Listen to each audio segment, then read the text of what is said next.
So what's the big problem with wealth creation?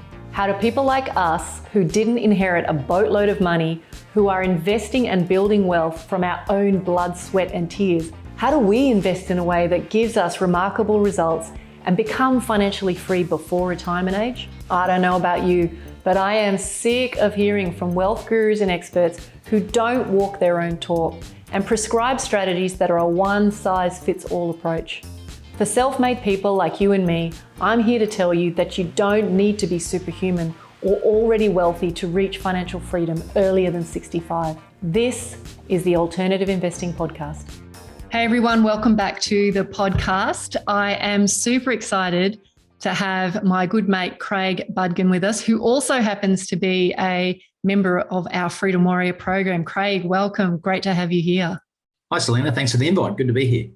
So look, the reason I thought it would be great to have you as a guest on this podcast is that, you know, you and I have exchanged a lot of ideas and notes around the topic of how, as accountants or with people with accounting backgrounds, we can use numbers to really tell a story. And one of the, magical ingredients of Freedom Warrior is, you know, constantly looking at how different decisions, you know, in terms of where it will take you and what the impact of different decisions will be. What I would love to kind of maybe just riff on with you today is the dangers of that and maybe the pros and cons of doing that. Because, you know, I think one of the things accountants know, love and trust is spreadsheets, and they can be incredibly powerful for helping you with decision making, but they can also steer you in the wrong direction if you're not careful. So you're someone who's been around the traps for a long time. You run a very successful accounting practice for business owners. Could you just maybe share a little bit of insight into, you know, maybe how you've used pro formas and forecasting and how you've seen it used well and then not so well?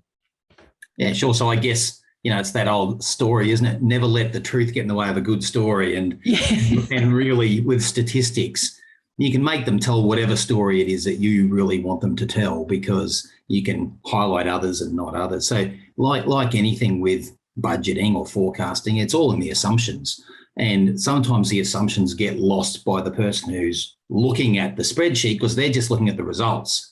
And they're either thinking, oh, that's good or that's not so good, but they're not taking into account the assumptions or the parameters that the person who built the spreadsheet has used in order to get those numbers. So it can look really, really promising and really, really good, but in reality, it's nothing like that. And we see that all the time, actually. Yeah, I think that's a really good point. I think from my perspective, the reason I've kind of had a love affair with spreadsheets is that I think that what they're great for is giving you a flavour of what's possible. I think that it's really important, as you pointed out, that you understand what assumptions have been made.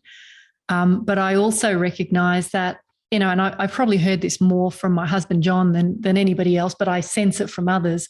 If you're not from the world of spreadsheets, if you haven't been part of a world where you've had to use it for work or for business, spreadsheets can sort of seem a bit voodoo and complex. Yeah. And so this is where I think people can go wrong with it, is looking at spreadsheets, feeling a little like it's voodoo and they don't fully grasp it, and then just taking what numbers get spit out as the gospel. Where have you seen that not working so well? Yeah, because usually what happens with a spreadsheet is there's so many numbers on a page that, you know, to the uninitiated, it's just a big jumble of numbers and they just look where they've been told to look as opposed to where they really should be looking. For me, the big thing that I love about spreadsheets is if you do them properly, you can use the spreadsheet to be able to scenario build or what if. So you could say, well, we're going to use a growth rate of 7.2% here, but let's say it was 4%. What does that do to the numbers? And when you start doing that with the client, that's to me where the real power is, because you can work out what a client's risk threshold or capacity is, and you can dumb down those numbers to more suit their risk levels and get the numbers then that they, you know, would be happy with, and then see what that looks like. And the power of spreadsheeting for me is not just, you know, me doing a spreadsheet for you and then printing that out and going, there you go. It's actually sitting with you and being able to run through all the different scenarios and the changing in numbers happening just like that, as opposed to, having to go away and do them every time someone says it. So the power of spreadsheeting is being able to scenario build or what if with the spreadsheet with the client. And when you do that, it's good. Yeah, really good response. I was actually going to ask you as well, like let's talk specifically about wealth, investing, property, those sorts of areas. My experience around this is that there are people out there who do a great job of it and others that don't do so well. And one of my concerns is that, especially for younger investors or less experienced investors coming into property, typically what I witness is that people use spreadsheets and forecasts to paint a very rosy picture of where they'll be in the future. And I know you and I have talked off camera about this stuff. I'd love to kind of get your take on, maybe some of the things that people need to watch out for. Yeah, so I had a client show me one just a couple of weeks ago, actually, where they had forecast rent increases at 3% increase year on year over 10 years and a capital growth rate of 7.2%, meaning it would double, the price of the property would double in 10 years' time using the rule of 72, right? But when you look at real life scenarios, that's kind of not what happens. And so what looked like a really rosy picture for these clients, they were looking at it thinking, wow, my rent's going to be like that much in 10 years' time and my loan's going to be down here and, the property's going to have doubled in price.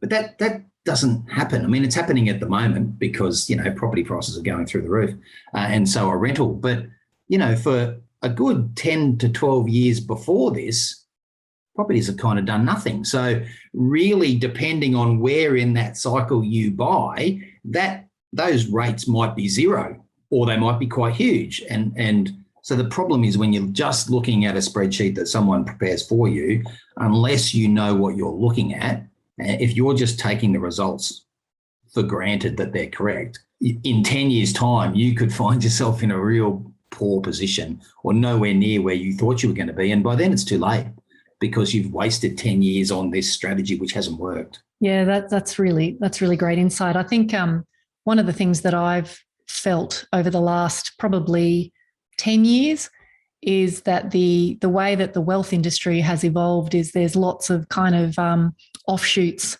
of different property professionals and business professionals that specialize in property. And the reality is that they're really, really good marketers. And so I think if I were going to put my 2 cents worth in on the debate of, how valid are the sort of projections that they do, is it really boils down to your capacity to do good due diligence and look behind the numbers. I remember there was a point in time, maybe about 6 years ago, where I had a handful of glossy brochures that were all people selling either houses and units off the plan or house and land packages or buyer's agents for towns I'd never heard of.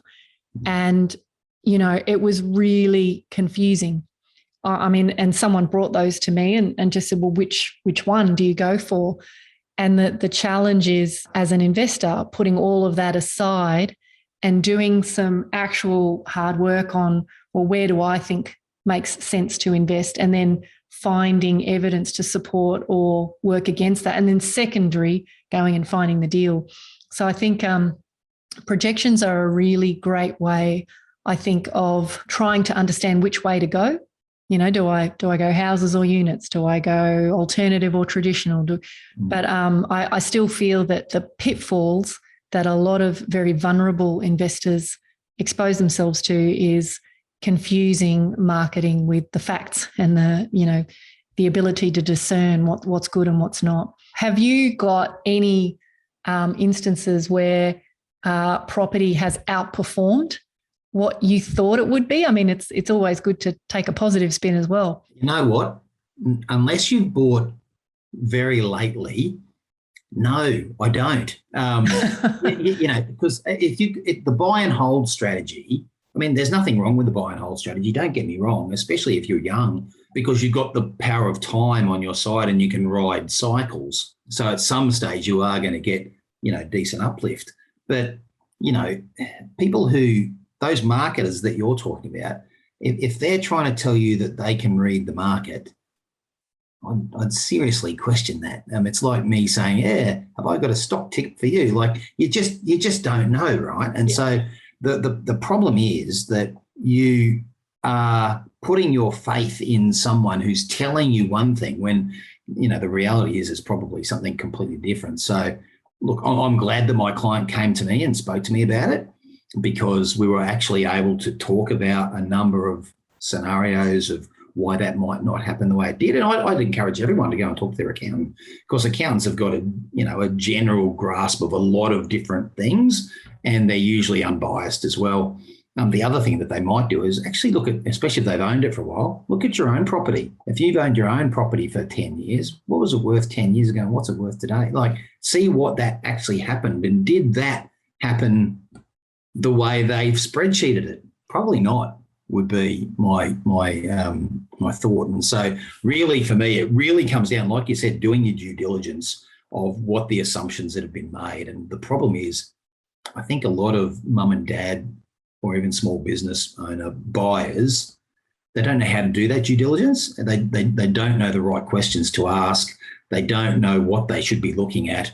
And that's why I think it's really important to get some outside help, not the person selling it to you, but it's a trusted advisor to help you with, okay, well, this is what they're telling me. Is it right, wrong? Does it smell right or not? Yeah, exactly right. And I think, ultimately you're asking the question, does this make sense?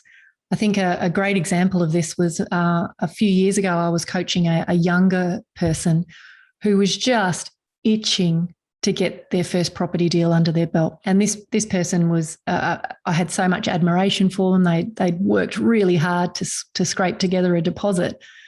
And when we looked at the kind of the pro formas or the projections of deals that she was able to afford, they were pretty glossy.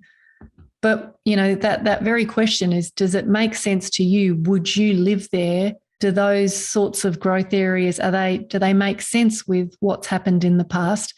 And, we kind of came to the conclusion that they didn't. And in the end, my general advice to her was, you always want to be buying the best quality real estate deal that you can at the point in time that you want to deploy. So for her, the decision was between buying something cheap to get a foot in the door, or waiting another 6 to 12 months until she had a bigger deposit to go for something that was clearly going to give her growth over time.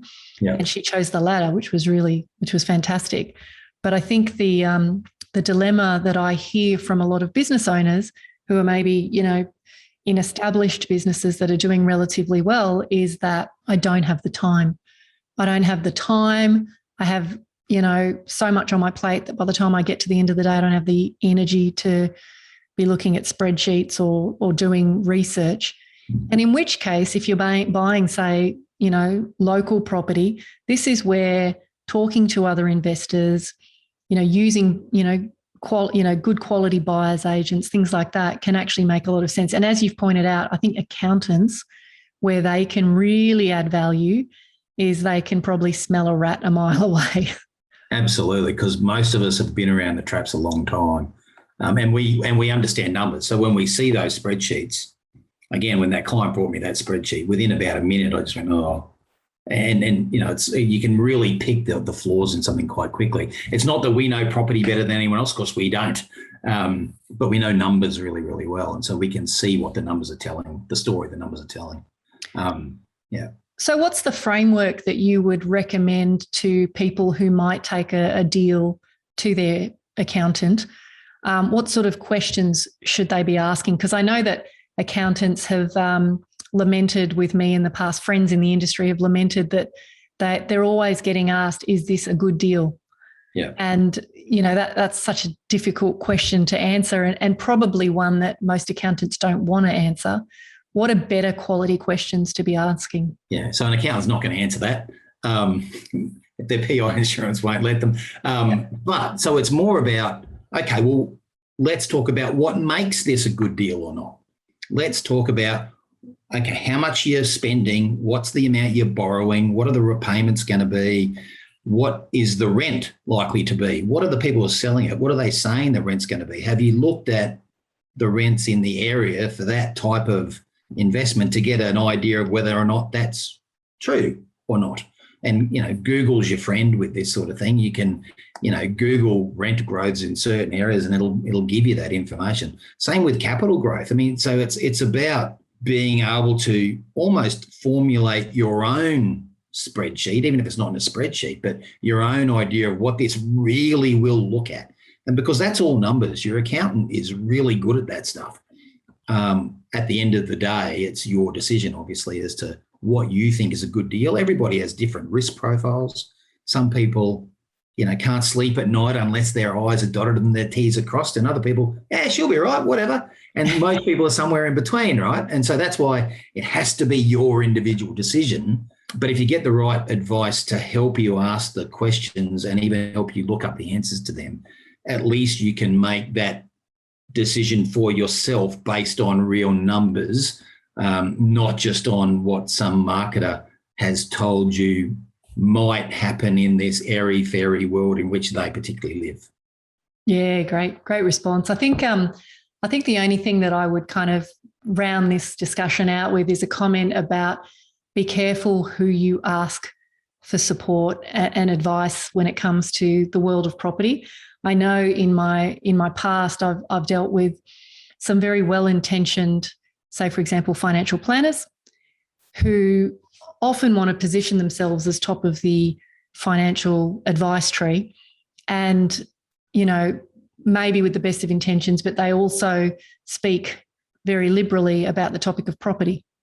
Now, whether or not they, number one, are qualified to speak about that, or number two, even have any experience is questions that you should be asking.